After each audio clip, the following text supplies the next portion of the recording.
Hola, soy Facundo Guadaño, bienvenidos a Diálogos. Hoy me encuentro con Martín Krause, que en sus palabras es una mezcla rara de doctor en administración, pero profesor de economía y por concurso, así que más que merecido. ¿Cómo estás, Martín?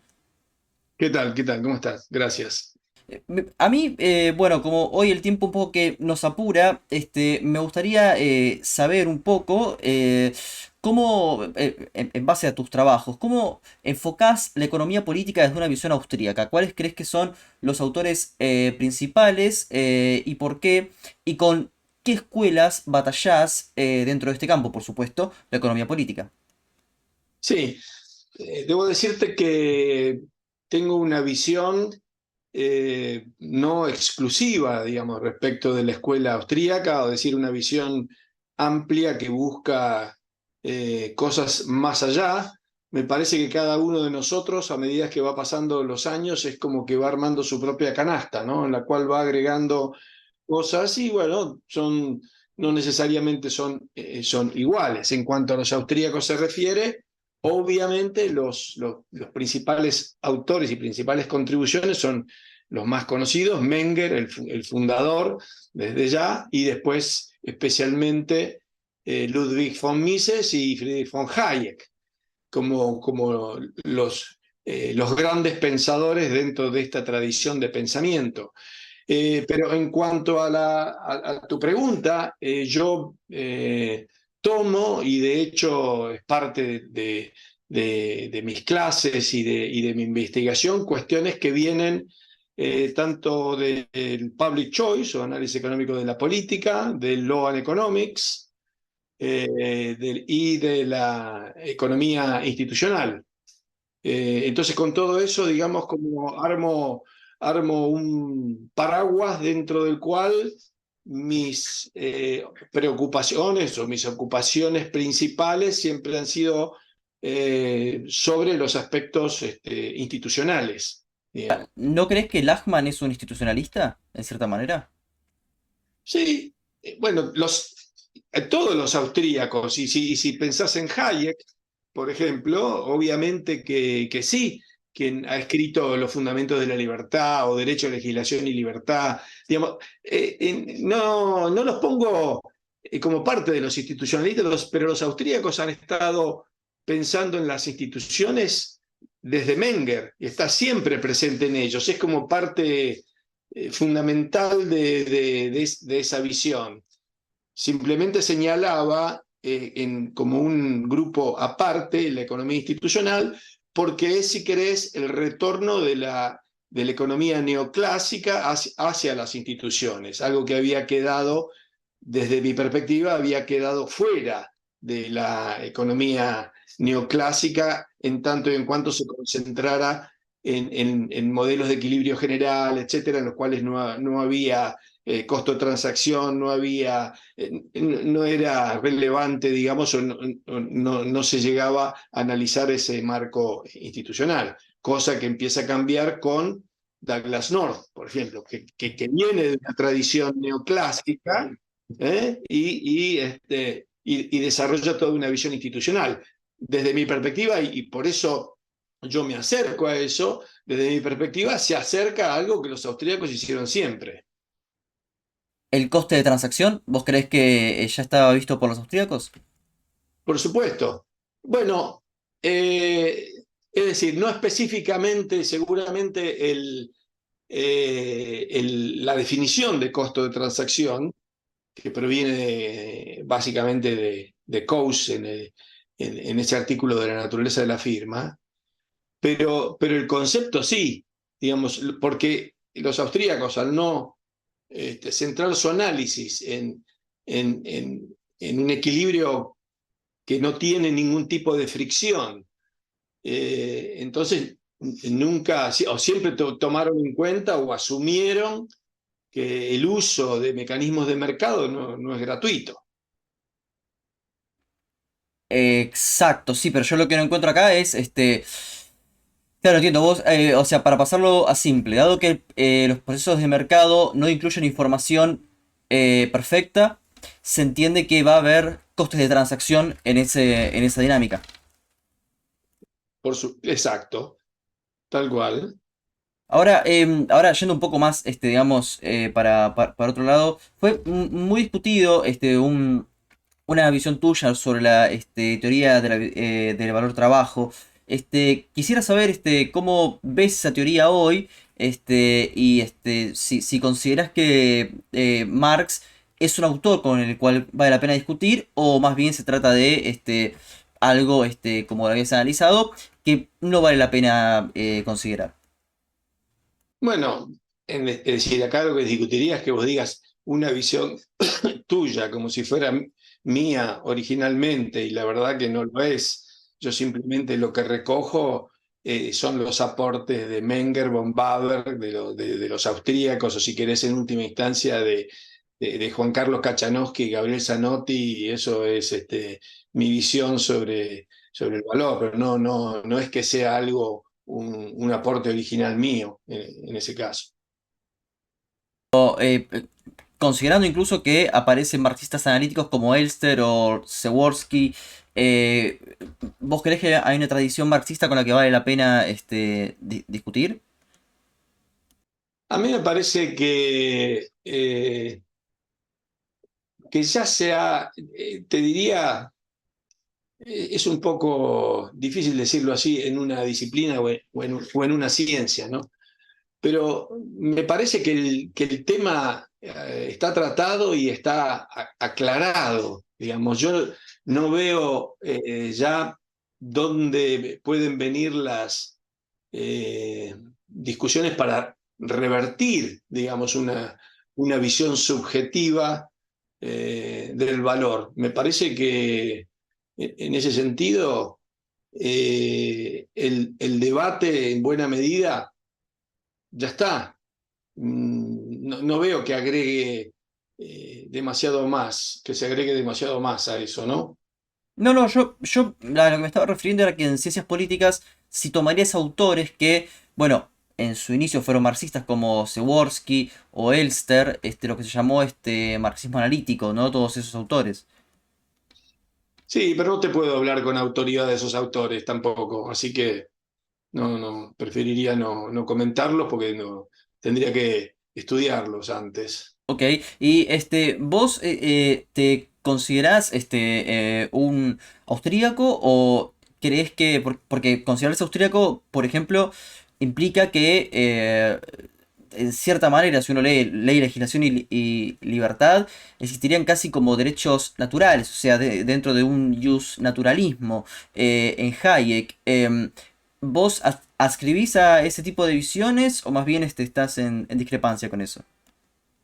Eh, yo creo que dentro de los austríacos hay diversidad al respecto.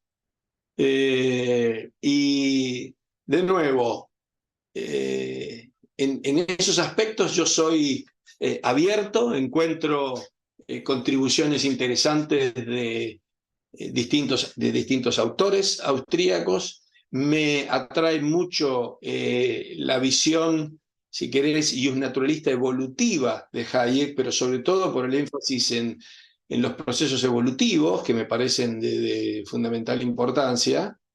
Eh, pero ahí me mantengo. Después, Visarias son otras. No, claro, o sea, yo lo que me refería era si considerabas que desde de un enfoque de economía política, el derecho positivo era básicamente una coerción aceptable o no, bajo este enfoque hayekiano. Bueno, vos sabés que Hayek no niega la existencia del derecho, ni siquiera del derecho positivo. Lo que él sostiene esta visión evolutiva de las reglas del derecho, pero no niega la posibilidad de que haya algún tipo de, llamémoslo así, de legislación positiva que cumpla algún rol, si querés, direccionador o facilitador de ese proceso evolutivo. Así que no niega la existencia de leyes dictadas, digamos, por un órgano creado al efecto. Claro, y yendo así también muy rápido, vos escribiste sobre ética, y a mí lo que me interesa es profundamente es saber ¿por qué sobre ética en negocios? Y ¿cuál es la ética? ¿Es la de Milton Friedman? ¿Cuál es la ética en este caso en negocios, la que te influyó?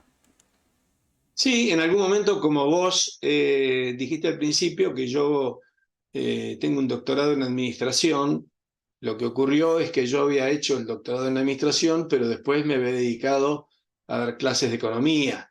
Y parecían, y siempre me parecieron también que eran dos áreas que tenían poco contacto entre sí, cosa que podés ver en cualquier facultad de ciencias económicas. El mundo de los que estudian administración tiene poco contacto con el mundo de los que estudian economía.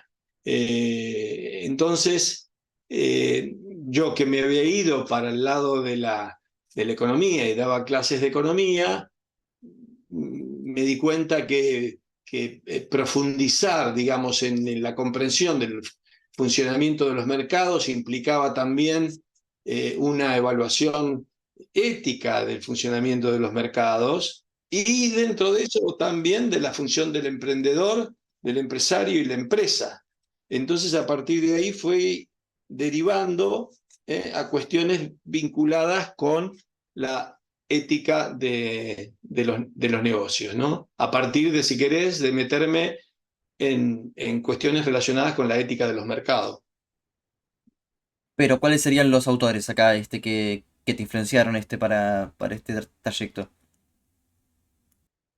Ahora ni me acuerdo, pero de hecho, después publiqué un libro sobre, precisamente sobre ética de los negocios. Pero donde trataba más que nada los temas que se discuten en una materia de ética de los negocios, probablemente, digamos, en un MBA, para decirlo así, cuáles son las cuestiones que afectan a la ética de los negocios. Y el libro se titula Por el ojo de una aguja. ¿No? Ese, no sé si lo viste en algún lado alguna vez, pero Claro, es que podría... a ese me estaba refiriendo, sí, el del 2007. Ah, sí, sí, sí, sí. Sí. Así Pero, es. o sea, si seguimos la máxima de Milton Friedman sería que las empresas tienen el deber de maximizar ganancias. Es una afirmación que compartís o que está medio discutida? eh, de nuevo, con bemoles, porque como todo austríaco que tiene una visión subjetiva del valor, las ganancias, ponerla entre comillas, que obtiene un empresario de su actividad son tanto monetarias como no monetarias. Entonces, de pronto entendería perfectamente que un empresario no maximice la rentabilidad monetaria de una empresa en tanto y en cuanto está alcanzando otros objetivos que para él son valiosos. No sé si viste el debate entre Milton Friedman y este, ¿cómo se llama? Mac, el de No, ¿cuál? ¿Cuál, cuál? el de la empresa esa Wholesale Foods en Estados Unidos, y él es Mac de apellido, ahora no me acuerdo el nombre, y hay una discusión que está disponible, yo la debo tener acá guardada en algún lado, con Milton Friedman, donde Mac definitivamente argumenta ese punto y le dice a Milton Friedman, bueno, pero es mi empresa y yo quiero, no sé, ponerle, darle un bono a los empleados. Y eso reduce la ganancia monetaria, pero bueno, pero yo lo que quiero hacer, a mí me deja contento. Es que ya recuerdo ese episodio y recuerdo que Friedman estaba en contra de los controles, básicamente de bromatología. Em, Vos estarías justamente en tu libro sobre economía y políticas públicas, ¿estarías en contra de estos controles como la bromatología, por ejemplo, que Friedman sí estaba en contra? Es que en el mercado eso lo hace. Mira, vamos a poner esto en términos generales para los que te vayan a escuchar a vos y que busquen tal vez alguna guía sencilla sobre este tema. Casi todas las cosas que hoy se le atribuyen al Estado, como por ejemplo el control bromatológico, serían cumplidos, digamos, economía de libre, una sociedad libre de libre mercado por los seguros. Entonces, muy probablemente las compañías tendrían que tener seguros contra demandas de terceros por problemas de salud que pudieran ocasionar sus productos, y las compañías de seguros le dirían, bueno, a ver, mostrame cuáles son los procesos que tenés para que eso no ocurra y te bajo el valor de la prima, o si no, vas a tener que pagar una prima altísima porque eso es un riesgo alto. Así que el seguro ahí cumple claramente en el mercado un papel que ha sido tomado muchas veces por regulaciones públicas. Claro, yo pero pongo el caso, por ejemplo, de una verdulería de barrio, ¿no? Que no es una gran empresa ni nada por el estilo. ¿Cómo se aplicaría en ese caso? Bueno, vos decís, en el caso de que la verdulería te venda algo que te hace daño, por ejemplo, bueno, tendría que asumir su responsabilidad. Esto es más que nada una cuestión jurídica ahora y te diría de jurisprudencia, que va más allá de nuestro estrecho ámbito de la economía, porque acá se empiezan a plantear estos temas. El verdulero, digamos, ¿en qué medida estaría en conocimiento de que el producto que compra se transmite o no se transmite? Bueno, si vamos a fantasear, digamos, en ese mundo ideal, el verdulero está comprando a alguien en particular, quien sería en todo caso el responsable, quien además tendría una marca, como cuando ves una caja de manzanas que tiene una marca que lo hizo tal, y por lo tanto tal es el responsable, en este caso, de la calidad y de la seguridad del producto que está vendiendo. El verdulero le compró a él. Entonces, si el verdulero después le vende a alguien una manzana que genera algún problema de salud, el juez va a tener que determinar si eso se originó desde el momento que el verdulero tenía la fruta y la llevó a venderla, o venía de atrás, desde el momento que la tuvo el que la empacó, o si querés, venía de más atrás, desde el momento que la tenía el que la produjo. Bueno, esos son los mecanismos, digamos, en los cuales se establecen las responsabilidades en un marco en el cual lo que prevalece son los derechos de propiedad y los contratos. Pero digo, si pongamos, esto es un proceso de descubrimiento a lo Kirchner, digamos, pero supongamos que en este proceso de descubrimiento puede pasar que uno contraiga una enfermedad bastante importante. ¿No podría evitarlo justamente bromatología antes? Eh, a ver, pongámoslo más específico. ¿Qué enfermedad? A ver, ¿cómo sería la enfermedad, digamos? Porque hay distintos tipos de... eh, ya nos estamos yendo, digamos, a un nivel, digamos, de abstracción que requiere, si querés, moldear un poquito el ejemplo que estamos viendo. ¿Te estás refiriendo una, a una enfermedad, por ejemplo, que alguien transmite o contagia a No, sabiendas de que la tiene o sin saber que la tiene? Por ejemplo, cosas que habría que tener en cuenta, que yo creo que en ese caso serían mejor tenidas en cuenta, tanto sea, como te dije antes, por los seguros, como en caso de que ocurriera, por los jueces. sí, yo a lo que me refería, no sé, comprar desde un postre o algo por el estilo en el supermercado y que esté en mal estado. Viste que a veces, por ejemplo, Landmat saca de circulación X producto. Em, ¿No sería mejor como es eso antes de que alguien lo pruebe y sufra las consecuencias?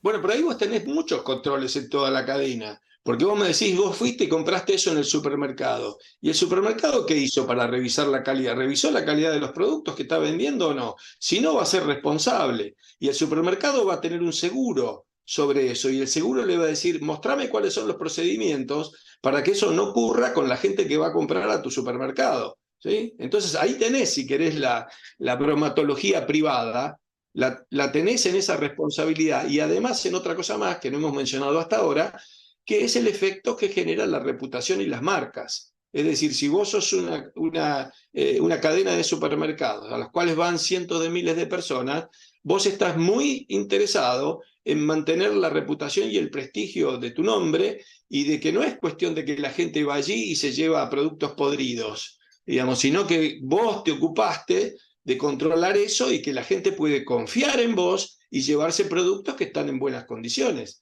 Porque si no, cualquier cosa de esa que ocurra y que ponga al descubierto, si querés, que vos no estás haciendo ese tipo de controles, bueno, te liquida tu nombre y tu reputación en tanto y en cuanto todos nosotros tenemos otras cadenas de supermercados para ir a comprar. ¿Para qué me voy a arriesgar a esta que tiene sospecha de que no anda controlando? Eso, así es como funciona la competencia y cómo impone normas de seguridad y de higiene en el mercado.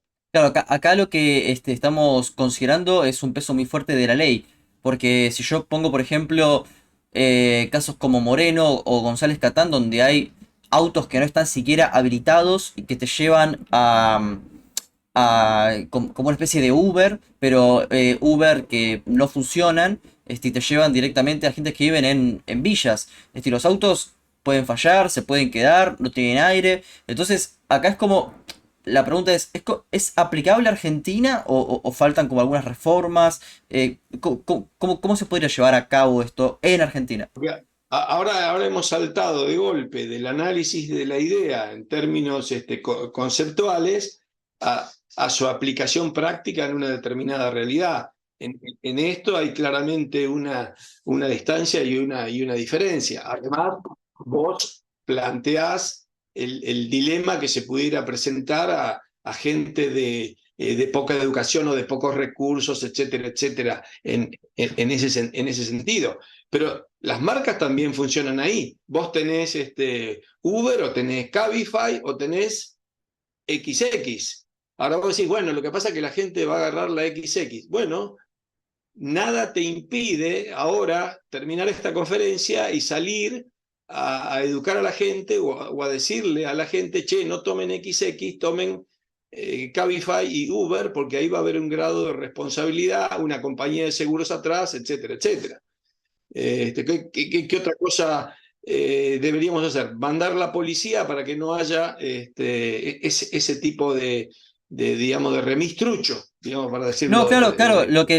Lo que quería decir es que tanto Uber como Cabify no llegan bueno, a estos barrios, porque los roban.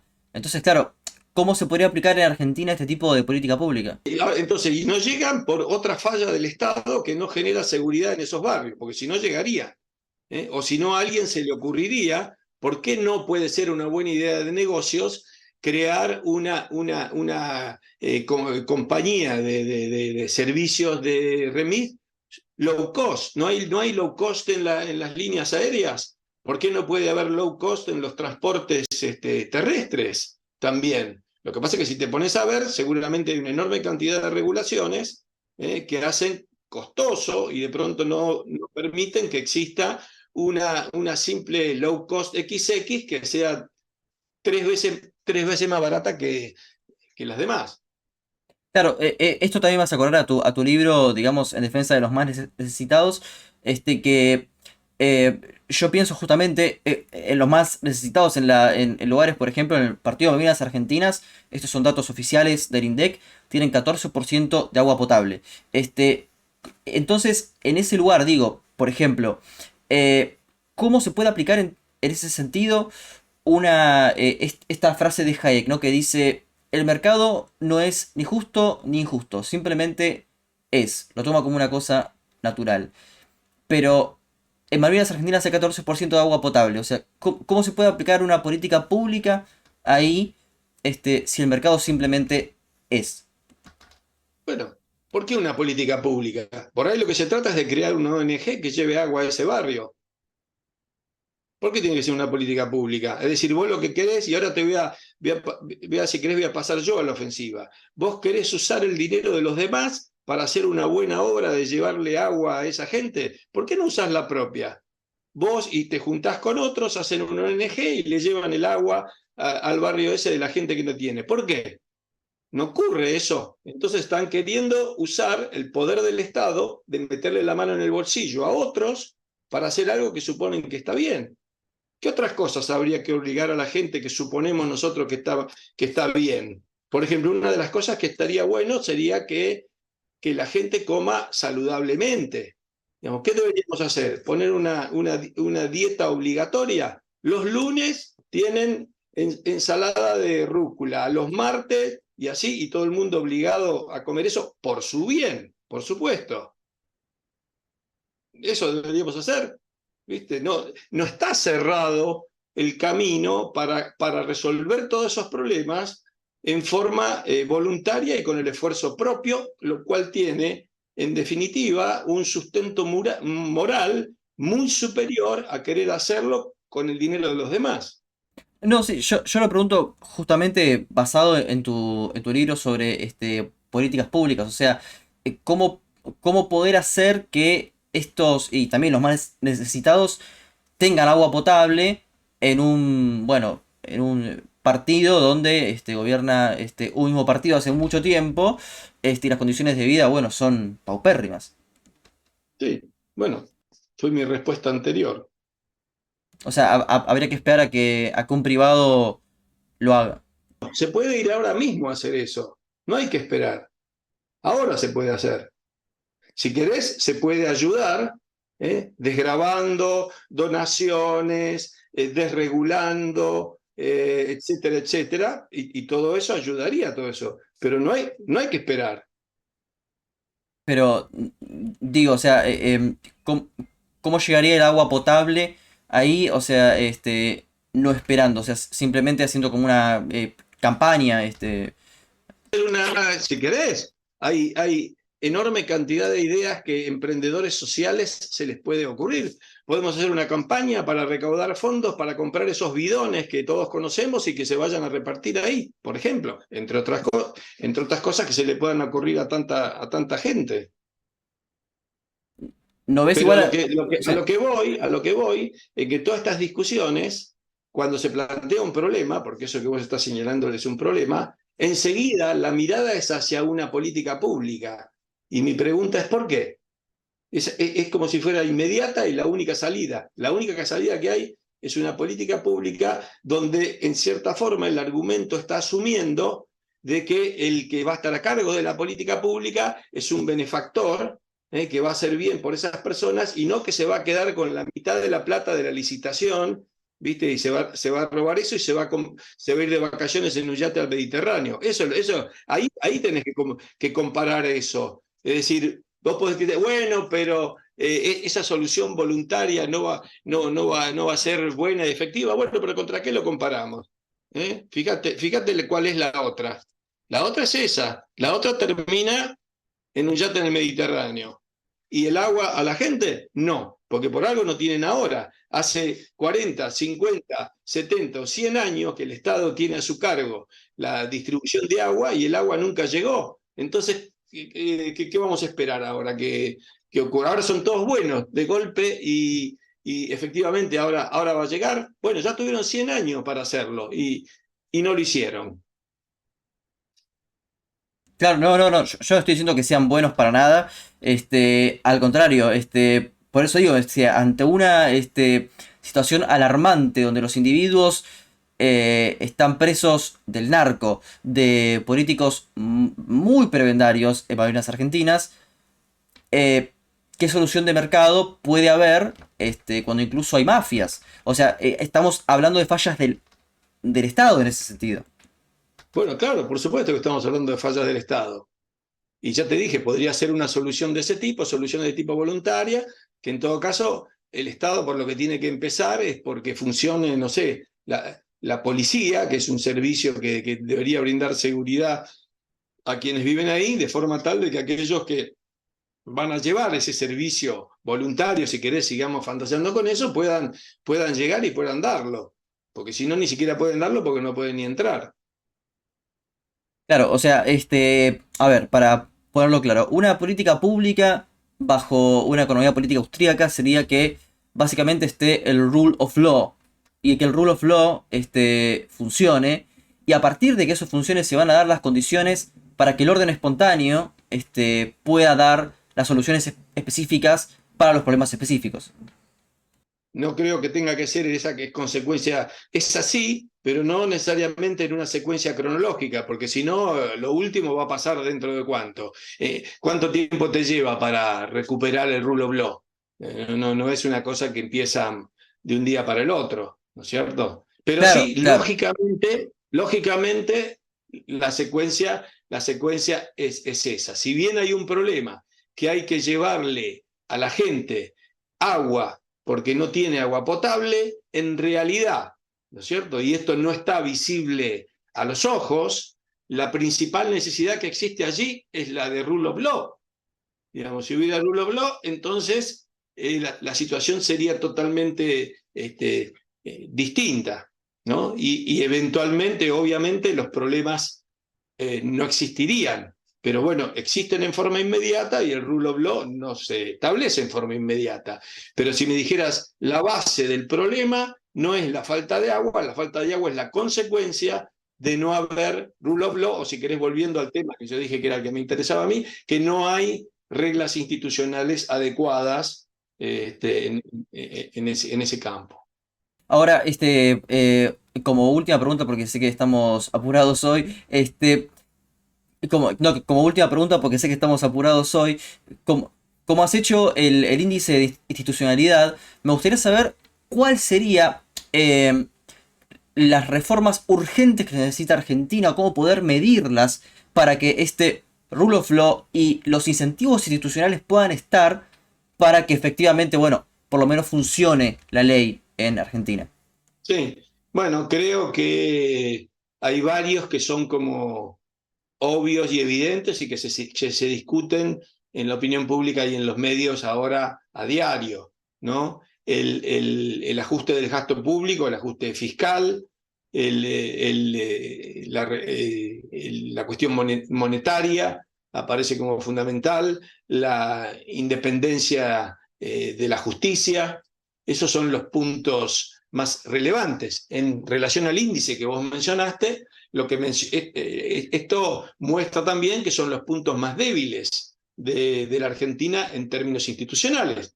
Hay otros que ahora, digamos, para completar la ronda, hay otros que no son tan, que no se encuentran en tan mala situación. Por ejemplo, vamos a ir a votar.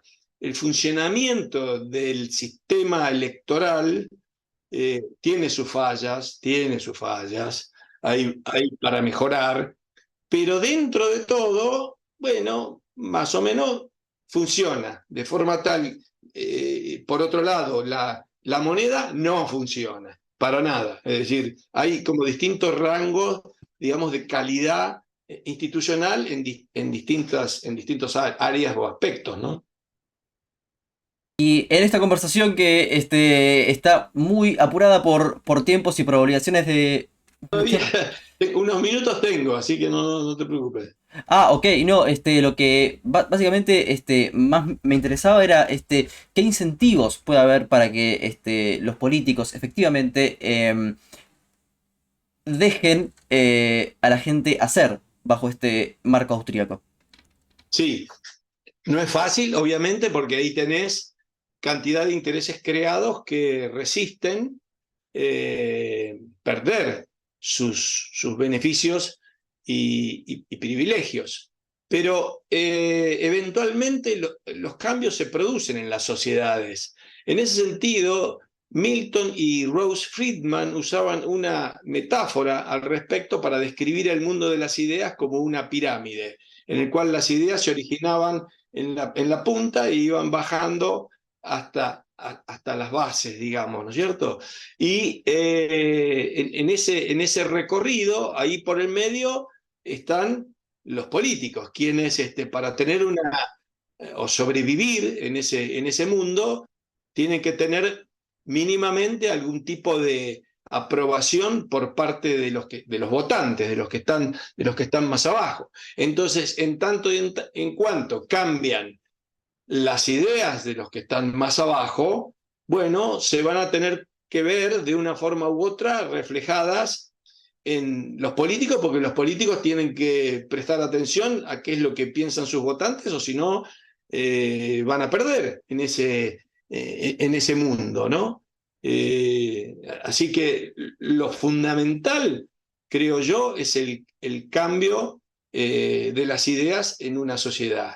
Y en tanto y en cuanto eso se produzca, con más imperfección o con menos imperfección, el barco, digamos, va a ir siguiendo o va cambiando de rumbo. Es la batalla de las ideas entonces. Martín, te agradezco. No me gusta lo de la batalla de las ideas, porque la batalla de las ideas es algo, viste, militar y en una batalla uno gana y uno pierde. Me gusta más una metáfora del mercado de las ideas. Es decir, donde hay ideas que compiten, donde hay emprendedores de las ideas, vos serías uno de ellos, por ejemplo, y los emprendedores compiten ofreciendo ideas a quienes demandamos ideas, que somos todos nosotros también, ¿no? Porque queremos interpretar qué es lo que está pasando. Exacto. Bueno, Martín también, se corta el tiempo en Zoom, así que te agradezco muchísimo. Me hubiese Muy bien. gustado conversar muchísimo más, pero muchísimas gracias por tu tiempo y estamos hablando pronto. Chau, chau. Ok, será otra vez entonces, gracias.